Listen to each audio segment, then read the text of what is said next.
Welcome to the Becoming Superhuman podcast, where we interview extraordinary people to bring you the skills and strategies to overcome the impossible. And now, here's your host, Jonathan Levy. Greetings, super friends, and welcome to this week's episode. You guys, before we get started, I want to read an awesome review from Zachary Zach from Canada, who says that it's his favorite podcast. Get this. So many great tips every episode. I've learned tons from Jonathan and his guests. So much more than just a self-help podcast. The topics cover such a broad range. The result is a well-rounded resource on life and happiness. This is my favorite part, by the way. Philosophy, shaking hands with efficiency. Humor, drinking art out of a golden chalice of wisdom. Wow. Zachary, thank you so much. I really love that review. It's totally made my week. And if you haven't left a review yet, guys, please take a moment to do so. On to today's episode, you guys. Today we are joined by Edmund John, founder and CEO of Flag Theory. Now, Flag Theory is a company that specializes in turning people into Jason freaking Bourne. International bank accounts, offshore corporations, multiple passports, playground countries, you name it, guys. We talk about it in this episode. So really what you're going to see is that the episode reflects my ongoing curiosity and passion for disaster planning. What happens when economies collapse? What happens when countries go to war? I don't know about you, but the more I research, the more I realize that these things do happen, that bad stuff is going to happen, that we haven't reached the end of war and the end of economic decline as a species, and I want to be prepared. So in the episode, I share why that's important. I share also why it might be important to break away and get some new freedom from all kinds of different things that you might not think you need. We talk about weathering political instability. We talk about legal ways to minimize your taxes, and everything in between. Now, you guys might be thinking that you need to be a multimillionaire to worry about this stuff, but as Edmund explains in the episode, you really, really don't. In fact, after meeting Edmund and his team about a month ago, I promptly signed up for their services, and I actually started protecting myself and furthering my own preparedness. Now, just a quick heads up and a disclaimer on that point, guys. I do use and I do recommend Flag Theory and their services, but I think it's important that you guys know that I do earn a small commission in the event that any of you guys decide to work with them and sign up through the link. So if you want to support the show, go ahead and use that link. Otherwise, you can Google them, go around, and I won't be upset at all. I think it's also important, by the way, guys, that you understand that nothing in this episode at all constitutes financial or investment advice or legal advice or anything like that. So even though I'm now protected by redundant corporate entities in 2 countries and moving my money all over the world like Jason Bourne, please don't sue me. Now, without any further ado, guys, let me present to you my new super friend, Mr. Edmund John.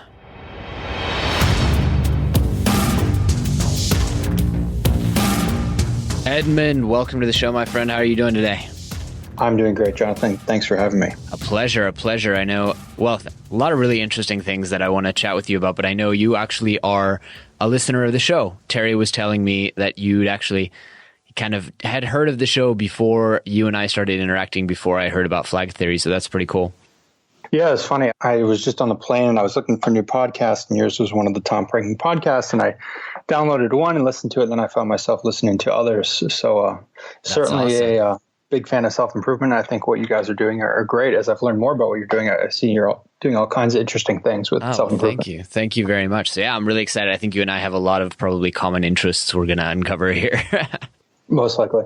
Yeah, so Edmund, first of all, explain to me how you got exactly to where you are today, and we'll get into like where that is and what you're doing. But, you know, based on the intro that I gave, people are probably wondering if you're a spy or a former drug kingpin. So tell me about that a little bit. Sure. So, I mean, for me, it really started pretty naturally. I was going to school, planning to be a lawyer in the United States. And during that time, I was reading as much as I could, learning as much as I could. I was acting as an apprentice from somebody who's doing something very similar in asset protection, just trying to soak up as much knowledge as I could. I was making my own websites during that time, and I was doing a little bit of legal work as a real estate broker. So I was familiar with how to file things with the state. And some friends came to me, and they came to me with a problem where they needed to set up a company that saw that I'd done it, and they were asking me if I could help them out. And I said, okay, well, sure. Here's what you would do. You go to the Secretary of State and file the forms, yada, yada. And they said, well, we just really don't know how to do this. Can you just do it for us? And so that was kind of my first impetus that, maybe people would pay for the service. Maybe I could make money doing this. Now I didn't necessarily have to finish law school. So I finished undergrad, and I took a year off. I deferred a year from law school so that I could just focus on doing what's called registered agent services. So registered agent is basically required by law in most jurisdictions in the U.S. as well. And it's essentially an address service for any service or process which would be served against a company. You'd want to have somebody that could respond to that and that lawsuit or whatever type of legal process it was, and then alert the client that, something was happening. So I started doing this in the U.S. and then moved overseas because I could really live anywhere at the time, and started doing more foreign incorporations. Mid-shore jurisdictions, as they're kind of referred to, like Hong Kong, Singapore, and then also, as it was being requested, offshore jurisdictions like BVI, Belize, Nevis, that type of thing. So my clients were kind of coming to me all the time and saying, where should I set up a company? How should I do business in this jurisdiction? And I was answering the same questions over and over again. So I started to write about it. And that's how flag theory came about, was just me writing about my experience doing this and the advice which I had for other entrepreneurs who were asking these same questions. Very cool. And then I started to make some applications and kind of got into comparing these jurisdictions against each other. What from a quantitative and qualitative perspective is the best place to set up a company or the best place to bank. These things became very, very interesting to me. And that's how we spun off some other sites like incorporations.io, bankaccounts.io, where you can go there for free and kind of set up the filters as you'd imagine, you'd be evaluating a place. And the website Nomad List was an inspiration for me there, because it's kind of looking at, where do I want to live in the world if I'm a digital nomad?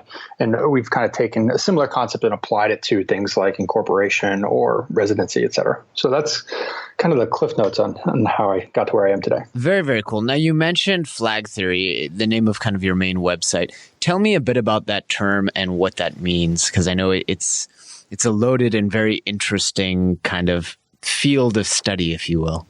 Indeed. Well, it's something that I didn't necessarily come up with. It's really created well over 5 decades ago, 1950s.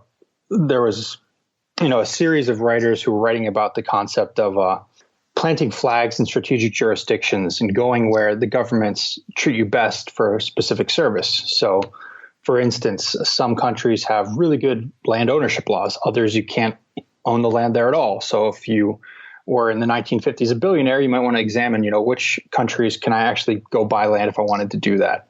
And then it kind of evolved over the years, and it became much easier to actually plant a flag in a new jurisdiction. So now you can set up a company in a place like Hong Kong very quickly and very easily without even necessarily going to that country.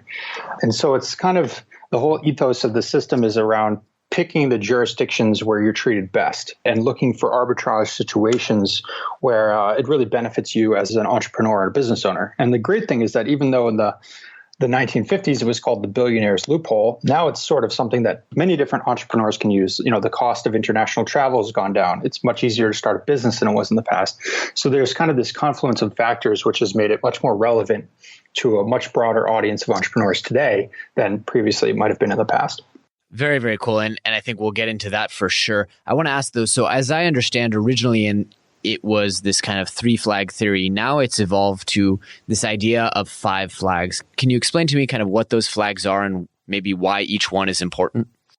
Sure. So essentially what System 4 in some respects is a way to look at legally minimizing your taxes. And the key there is legally. So if you're an American citizen, you have a worldwide tax obligation, regardless of where you reside. If you have an American passport or you're an American resident, green card holder, then you're taxed on your citizenship and not only your residency. If you're not American or Eritrean, Eritrea is the only other country besides the U.S. that taxes on a basis of citizenship instead of residency, then you're taxed on a basis of where you reside. And if you've set up the first flag passport in a country outside of America and just say, for instance, you renounced your U.S. citizenship, then you'd be taxed on your second flag, which is where you reside. So you were an American, you got a second passport, you renounced your American citizenship, and then you went and lived in Singapore. It might look something like Eduardo Saverin. And you could set up a company in a third jurisdiction, which might make the paperwork really easy and might require minimal paperwork for doing something like raising a fund, for instance. You're living in Singapore now and you have some rich friends and you want to set up a fund to invest in startups. You'd probably set up a BVI entity or Cayman entity because they have better rules and laws around fundraising, for instance. So I'm just giving an example here. And then you could bank this BVI or Cayman company in a place like Hong Kong or Singapore or Switzerland, someplace with world-class banking. And this would be the fourth flag. So the third being the company and the fourth being a bank account. And then the fifth flag is really around the idea of having physical assets or physical land somewhere. Originally, it was kind of the playgrounds flag. So it's like, where do you spend your time? Where do you have your assets? I've kind of combined the two together. And then a sixth flag was actually added. I'm not sure if you knew this or not, by a guy named Grandpa in the early 90s. And Grandpa was really big on writing about digital security.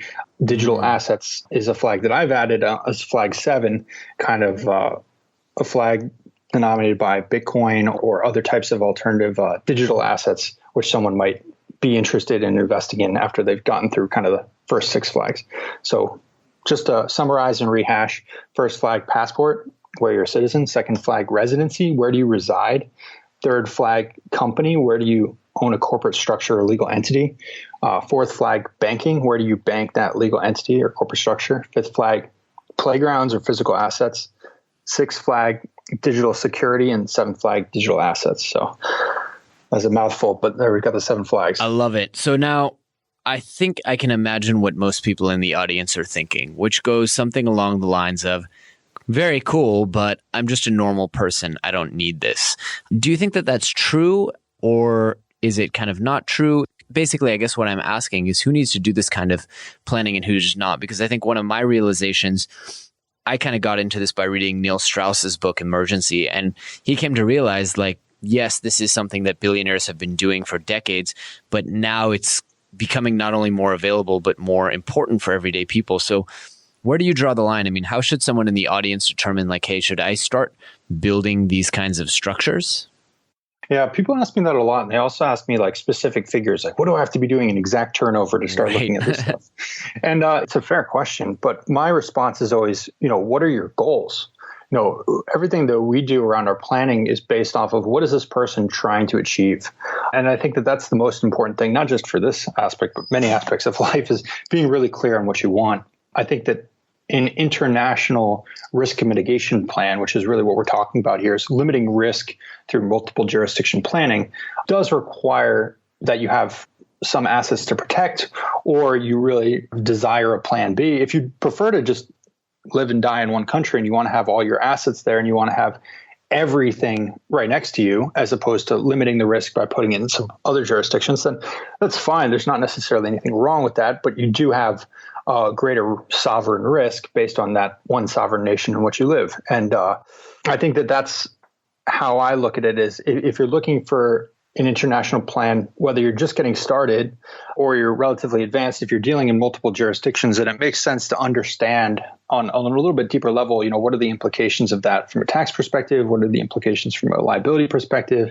How about business operations? There's many different aspects that we look at, but for the most part, it's entrepreneurs that are dealing in multiple jurisdictions. It's the so-called digital nomad types who are kind of have a great deal of freedom in terms of where they can place their life, be it where they reside or where they have a company, that type of thing.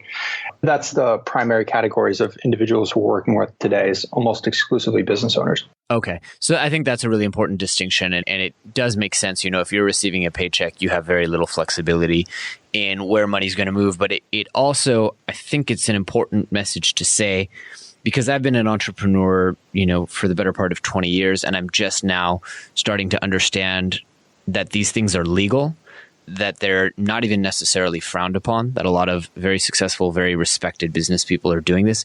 And really that kind of you have an obligation as you accumulate more assets, because economies go through recessions and currencies fluctuate and governments unfortunately come and go. And we've been living in a very peaceful period for the last 70 years, nearly 70 years, but that's pretty atypical for human history. And so that's why I've gotten kind of really interested in it. So I'd like, Edmund, if you would paint a picture, and I mean, feel free to use me as an example. like I said in the intro, I know you guys are working through a lot of our stuff here, but also either use yourself as an example and paint a picture like, country by country, how this might work. Sure. Well, I don't want to put you on blast, but let's just take an American. Sure. Just any American kind of living in the US. There's going to be very limited benefit that you get from setting up a company and running your business outside of the US if you're living and working in the US full time. Right. Just to be clear, there's no sort of quote unquote tax loophole where you can simply set up a foreign company and then you can extract benefit from that when all your employees and services are performed in the US. So you really need to want to be a global person. And I think the rule is like 330 days outside of the US. So that's to qualify for something called Foreign Earned Income Exclusion, FEIE. Mm-hmm. And it's actually a two-pronged test. You can meet that by either the physical presence test, which is what you just described, 330 days, or the bona fide residency test, which is the second prong of the test, which means that you're a bona fide resident of a different jurisdiction. Now, if you hit that threshold as an American and you go and reside in, pick your country, I don't care, Panama, Belize, Bermuda, Spain, it doesn't really matter. Any country that's not I forget the exact terminology, territory of the U.S. So if it's not a territory of the U.S. and you go and you spend more than 330 days outside of the U.S., and it can be, multiple countries, then you're qualified for the Foreign Earned Income Exclusion, which means that you can take around $100,000. It's a little bit over $100,000 of tax-free earned income to your personal bottom line on a yearly basis. Right, which at the end of the day is not a huge sum of money if you're building all these structures, and you're probably not going to do it to save taxes on $100,000 income, I would imagine. Well, it's funny that you said that. There is some planning that could be done around that. But by and large, you're right. If you're, say, multimillionaire and you're pulling in net $2 million a month to your business bottom line, then probably the FEI is not that interesting for you. Right. So really your only option is to place a significant amount of staff and assets in a foreign country, in the third country, like, say Apple or Google do, right? So they've got a lot of staff in Ireland, and then they're, for the most part, routing that through the Netherlands and then settling the funds in Bermuda. Now, there's a lot of intricacies there. Apple also recently got slapped by the European Union. So It's not to say that you should be listening to this podcast and go out and kind of do that yourself. But the long and short of it is that these large companies are able to do that because they have significant staff and operations in another jurisdiction. So you can't simply form a company and not have any tax obligations as an American. Right. Just getting that out of the way, if you wanted to become a citizen of a new country and you were to renounce your U.S. citizenship and you went through the proper procedures with the IRS, then you could move to a new country and reside there, and you wouldn't necessarily have any U.S. tax obligation anymore, considering that you checked the box for covered expatriate and all those other things which were legally required for the IRS. Pretend that that's put aside and that's been taken care of properly by CPAs. You'd be taxed on your residency basis, and this goes for any person who's not an American or Eritrean. You are taxed on basis of your residency. So if you move to a new jurisdiction and you're, say, pick your country, Norwegian, you can go and move to a new country, and after setting up residency there and fulfilling the requirements from your previous residential jurisdiction, you'd now be taxed in that new jurisdiction. And from there, you could look at which country would be the best to reside in. So that's something that we help clients with a lot is picking a country to reside in that has the most advantageous laws for their situation. And there are definitely countries which have advantages there and some that have disadvantages. Pretty cool. And then obviously reside is almost with quotes because these people have freedom of movement, especially given, that they're moving around with multiple passports and stuff like that. And really they can spend time in their home country, not as much as they want, but probably a significant amount.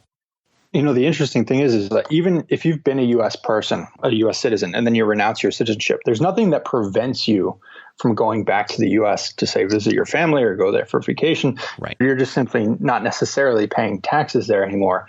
And I think that there's been this, people paint someone that's renounced their citizenship as like somehow evil when it's like a personal financial decision. I remember when Eduardo Saverin had renounced his U.S. citizenship and people were just attacking him in the comment sections of websites saying, oh, you were in the right place at the right time, buddy. Or, how dare you turn your back on America? They made you rich. I just don't know if we should really be projecting our own values onto other people as much as, currently society really does. So I totally get that. And I have to say, like, I'm pretty unhappy paying taxes in a country that I don't live in, because I pay in the US like a significant amount of tax, because here I have all these new immigrant benefits and stuff like that. And it's not so cool. Like, if I'm going to pay taxes, I'd rather pay them in the country that I'm living, where I'm using the social services, where I'm enjoying all the kind of like benefits of being a citizen. It's exactly like you said. It's kind of ridiculous. And I have no choice. No matter where I move in the world, I will always pay the Americans, even if I never plan to visit the US again. And so I think that's pretty unfair, and it's pretty troubling, but also just to get, I don't want to say get rid, but to renounce your U.S. citizenship so that you can kind of freely live wherever you want without paying taxes is really quite expensive. There's a huge exit tax, as I understand it. Yeah, it's funny. They increased it quite a bit. It used to be to the tune of a couple $100s. Now it's a couple $1,000. And that's before any of the lawyer fees or legal fees that are associated with it. That's just the fee to the government to no longer be a U.S. person. Right. But I thought you also will have to potentially pay an average of your 5 years income or something like that. That's if you're a covered expatriate. So that's if you meet certain threshold of criteria. You know, if you got 7 figures in your bank account, chances are you are a covered expatriate. Interesting. So I wanted to kind of jump back to kind of the more general and ask, I mean, we talked about kind of minimizing tax burden. We talked a little bit about currency fluctuation, just insurance. Talk to me a little bit about the other kinds of benefits as to why somebody might want to do this, and why it might even be worth pursuing a career of entrepreneurship just to have this kind of stability and security and backup plan. Sure. I mean, it depends on which flag we're talking about. If we're talking about like forming the company flag, for instance, where do you want to incorporate is obviously a very important question for any entrepreneur, because you want to incorporate somewhere. You want to have a corporate veil, and certain jurisdictions offer you an advantage over others. Sort of the days of hoping that you could just set up an offshore company and have it be hidden and private and no one would ever find out about it is over. It's a bad idea. You shouldn't do that. There's numerous people reporting on you, and we can get into that. But basically, your question is, why would someone want to set up, say, a company outside of the jurisdiction which they're currently living? Or why would someone want to set up a second residency in a new country so that they could go live there at a moment's notice? I think it's also important, like many people in the world don't have one passport. Why are we now advocating, getting more than one? I mean, I now am at 3, which I think I'll stay at 3 for a lot of the reasons that I imagine you tell clients about. So tell me also about that, if you would. Oh, I think it's pretty powerful. I mean, in the world we live in, a passport represents in many ways your freedom and your ability to, freely travel to new countries.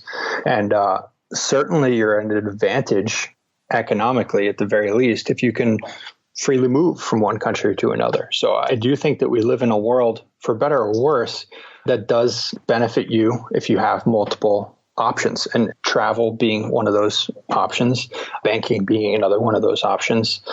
We're actually doing some work to try to help those who don't have any citizenship actually be enfranchised and have access to things like financial services. But it's not easy. I mean, we live in a world with very set laws and regulations. You need a passport. You need a residency document. You need XYZ to open up a bank account to even get access to financial services.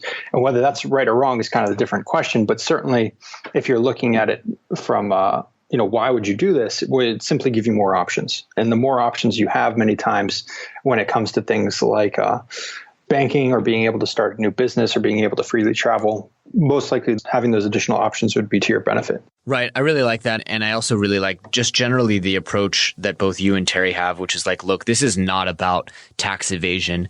This is about kind of covering your ass. And I think that's what I really took away so profoundly from Neil Strauss's book is like, shit happens. Like shit really happens. And you just want to be prepared and then hope that you never hope that you never need that bank account in Belize. Hope that you never need to spend more than a week in that property in Nevis, and so on and so forth. Yeah, it really is about limiting risk. I think that once you reach a certain level of net worth or of assets, you're less concerned with the accumulation of more assets and more concerned with not losing what you have.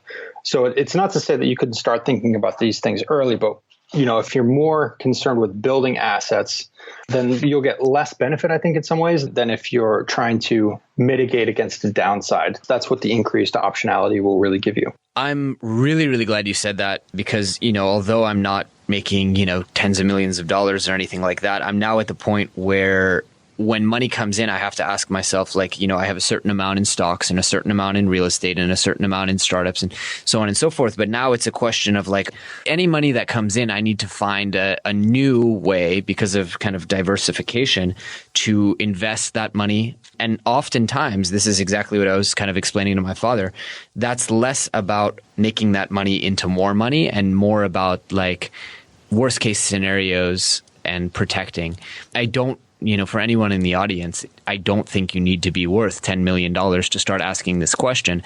I think, so many people keep their $100,000 or a couple $100,000 life savings in the stock market or in, an FDIC insured bank account. But at the end of the day, FDIC insurance is at like 100 or 250,000, depending on the account type.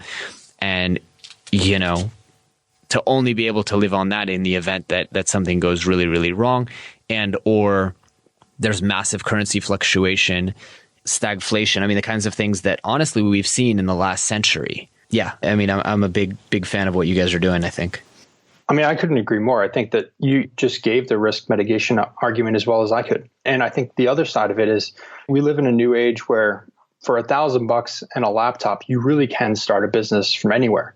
And we're starting to see people move to places like Bali or Chiang Mai or, Bulgaria, really low tax, low overhead type spots where they can start freelancing and they can start building assets. They can start building a company. I mean, they can take their savings, kind of plow into it. And we examine some of those jurisdictions and opportunities as well. We do a lot less of it, but certainly there is the opportunity to use the same framework of thinking about, your tax obligations and legal obligations in a way where it's the most benefit to your company and your future. Take, for example, you could move to a specific country and after living there for a set number of years, get a second passport there. Right. So simply if you can live anywhere, why not live in a place where it would give you that kind of, great benefit on top of it? Totally. That's something that can apply broadly to, I think, a lot of listeners of your call rather than just those who are pulling in 10 million, of which I'm sure you have many listeners as well. Yeah, I'm sure as well. I'm sure there are a lot of people out there absolutely using their super learner skills to just crush it. But I do think it's really, really interesting. And I do think, it kind of ties back to the questions you raised before of like, what are these ideas around nationalism? And should we be shaming someone or having these kinds of like really negative feelings towards someone who's like, hey, I'm happier living here. I'm happier kind of doing this and doing my thing. And, I think those are important discussions to have. So, Edmund, we talked about legality and kind of covered that we're not advocating any kind of thing. And actually, one more note I want to make on that is kind of one of my life missions is to encourage people to live non-traditionally, to realize that they have a choice in the way that they live their life. And so that means like just because you were born in Germany doesn't mean that you have to live in Germany for the rest of your life and doesn't mean that you have to be a German for the rest of your life. So I think that's why this is so important to me. I wanted to make that clear to our audience. You bring up a really interesting philosophical point. I mean, firstly, the stuff that we're talking about today, forming a company, I mean, it could not be more mundane of an activity, but somehow the media has painted it into this Apple hides, cash offshore, and really it's perverted the truth into something that's not the truth anymore. And I do think on the other point, we are kind of living in an age where there's this renewed surge in nationalism, and it's kind of scary. You look at the U.S. kind of closing its walls off to immigrants, and whatever your philosophical or political leanings are, I'm sort of just trying to make a broader point in that, if you look at the U.S., every single person, except if you're Native American in the U.S., is an immigrant or was an immigrant at some point. And for us to kind of close down the world and start creating these societies with definitive borders where no one can go in and go out, we're definitely regressing as a human race. It's super scary. It's certainly not progressive. And that has to be done in a smart way. Look, I'm not saying like we don't need to turn it politically, but I'm not saying like let's open the doors to all of the terrorists that come in. But if you look at countries that have like a very clear guideline for how people can go and immigrate into that country and make it easy for them to start a company and start a business there and provide jobs for local people. Like that's how America started. And America doesn't really have laws that are as advantageous, well, compared to other countries. Like there's 3 or 4 ways where you can go immigrate to Singapore as an entrepreneur, and they're pretty unrestricted as to where you can come from. And I believe that that gives that whole country a strategic advantage. And that's why you see Singapore having one of the highest GDP per capita in the world, despite not having basically any natural resources in the country. Right. I mean, they import water from Malaysia. Yeah. They don't even have enough water to sustain themselves, but they've created a society which is robust and flourishing. And for fintech or for certain types of entrepreneurship, it's really the number one place in the world to start up a business. Yeah. And I think that the U.S. has lost that a little bit and runs the risk to continue to lose that if nationalist values kind of overpower, sensical decision makings, which would be the benefit to greater society. I agree. And without kind of getting into politics too much, but, I think there are a lot of red flags coming up and showing like this whole thing with FATCA and the fact that the U.S. is demanding that banks all over the world, basically report on their American clientele. All that stuff kind of scares me. And so I think you're right on point. I also wanted to add a point about this idea of a business, which you said, we've painted this picture around it, but in reality, I work with photographers, I work with freelancers, I work with editors. This podcast is edited, by a freelancer. And I just want to say that freelancing is on the rise, and so many people are looking at it as this wonderful, incredible opportunity for us to have agency over our time and our productive output. But literally the difference between freelancing and having a business, like having an editing agency, having, a marketing agency, is a little bit of paperwork, and suddenly you're a corporation and you have all these benefits that protect you, and clients can't directly sue you, and all this incredible stuff. And it's really just a mind shift away from, well, I'm not an entrepreneur, I could never be a business owner, I'm a freelancer, to, yeah, I have a small business, it's just me. Yeah, I mean, the overall economy is just really changing very quickly and has already changed a lot in the past 10 years. I'm not sure that our laws and regulations have really caught up to it. We live in very interesting times, put it that way, Jonathan. Absolutely. I couldn't agree with you more. So we talked a little bit about like what makes it worth this and stuff like that. I mean, is this stuff really, really costly? What are we talking about for kind of the average implementation, in case someone is curious? I mean, again, it depends on what you're trying to accomplish. But, Sure. For instance, we set up companies in the U.S. for a few $100s. Now the U.S. is looking like it might be an even better place to set up a company if the tax rate gets lowered to 15% to, again, bring politics into the situation. Right. Then I think that there's going to be a rush of people to set up a company in the U.S. Interesting. Yeah. The U.S. is the one country in the world besides Bahrain which hasn't signed up to the AEOI, the Automatic Exchange of Information. So a few years ago, you mentioned the term FATCA. That stands for Foreign Account Tax Compliance Act. And basically what that requires is foreign banks to report on any holdings for their U.S. persons, but also really all of their clients, if they're not American, are still filing some sort of IRS tax form. And the U.S. is imposing this on other countries. But then if you look at the flip side of it, with AEOI, the U.S. has not signed up to AEOI, and all of the other countries of the world have. So if you're a foreigner and you set up a bank account in the U.S., there's a good chance that the U.S. won't report on that to your foreign country.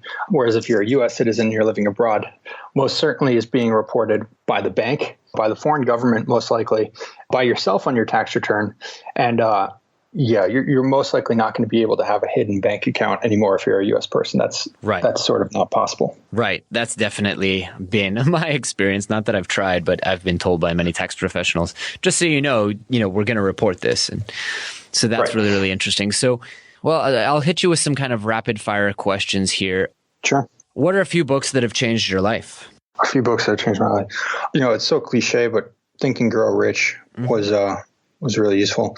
I really like everything by Michael Lewis, and Moneyball was the first book I read by him, but The Big Short, I think, was his best book. And I was a real estate broker during the financial collapse in 2008. And I was reading, shortly thereafter, read the book and was kind of educated on, CDOs and kind of the nonsense that happened in the financial world. And I just became, I don't want to say disillusioned, but very much aware of how fragile the system is. Totally. I don't think that everything is always as stable as governments would like to paint it to be.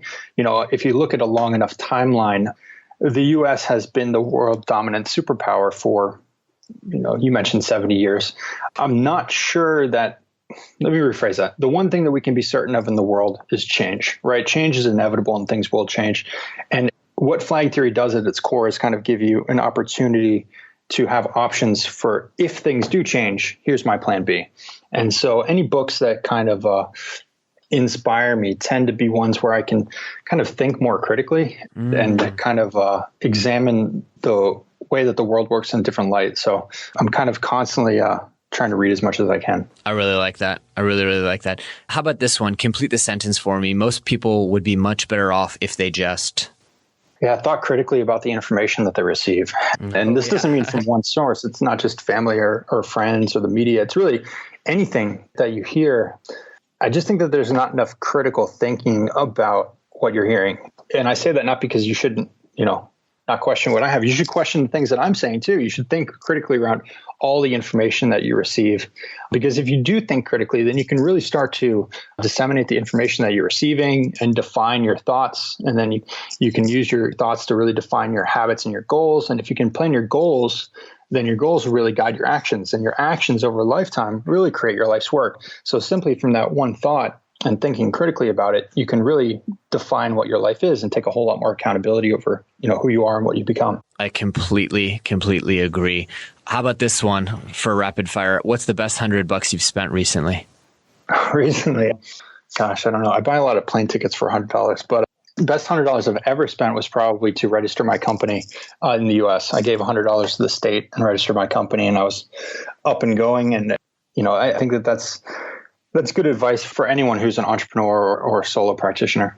Awesome. I really, really love that. So let's talk about kind of brass tacks, how people can do this if someone in the audience is interested. I know I disclosed in the intro, that we are working with you guys and we're a kind of referral partner affiliate for you guys. So the link that we would want people to check out would be jle.vi/flag. I believe it's /flags. If it's not /flags, I will make it /flags. Are there any other places you'd like us to send them, like a blog, social media, stuff like that people can check out and kind of learn more about this? Yeah, I guess I'll link them to our free sites where we give a lot of free information away is incorporations.io. So we've got a comparison tool where they can look at globally all the different countries and jurisdictions and companies that are available to set up. It's completely free. You can browse the tool and you don't have to engage our services. And if you want to incorporate one of those countries, then you can click incorporate now and we'll give you a free phone call so that we can follow up and determine, based on what your needs are, where we can steer it. Do we need to bring on a CPA to give you advice? All those good things stem from that. And then another one is passports.io, which is another free tool where you can examine where can I become a resident of citizen in the world and what is the timeline and cost expectations for, how that would actually, go through. Brilliant. And I do want to give you guys a quick endorsement because I originally reached out, like I said, pretty far along in the process and had a conversation with Terry. And the reason, we're very selective about who sponsors the show and about who we work with. And the reason really that, I've already recommended about 12 of my entrepreneur friends to you guys, and why I agreed to, have you guys kind of sponsor the show as an affiliate is because you guys were super helpful, gave me tons and tons and tons of advice before I ever signed any agreement that I would do it through you guys.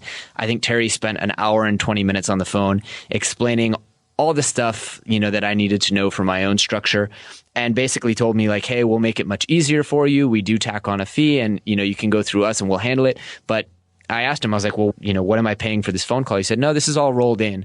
So I was super impressed what you guys have done. And I recommend if any of you guys are interested in even just hearing what a structure like this would look and cost to reach out, because I can assure you, you're not going to be pressured or sold into something that you don't want. No, I appreciate that. And we do take a pretty non-pushy approach to sales. And, that's probably coming from me that Terry's like that. Terry's been a great member of our team, but I kind of want our whole company to operate in a way where our entrepreneurs and our clients, become our lifelong clients and to some extent our friends. Because what I don't want to do is sell somebody something that they don't need. What I do want them to do is guide them with the proper information to make that decision independently and tell us, hey, this is what I'd like to do. That's really what our goal for customer service is. Absolutely. Well, Edmund, I really, really appreciate your time today. And again, I also appreciate all the cool stuff that you guys are working up for me. I'm pretty excited about it and pretty excited about just like becoming Jason Bourne myself. So thanks so much. And yeah, I look forward to kind of continuing to work with you guys. Yeah, thanks very much, Jonathan. I really appreciate you having me on today. All right, my friend. You take care. All right, you too. Bye now. All right, super friends, that's it for this week's episode. We hope you really, really enjoyed it and learned a ton of applicable stuff that can help you go out there and overcome the impossible. If so, please do us a favor and leave us a review on iTunes or Stitcher or however you found this podcast. In addition to that, we are always looking for great guest posts on the blog or awesome guests right here on the podcast. So if you know somebody or you are somebody or you have thought of somebody who would be a great fit for the show or for our blog, please reach out to us either on Twitter or by email. Our email is info@becomingasuperhuman.com. Thanks so much. Thanks for tuning in to the Becoming Superhuman podcast. For more great skills and strategies, or for links to any of the resources mentioned in this episode, visit www.becomingasuperhuman.com/podcast. We'll see you next time.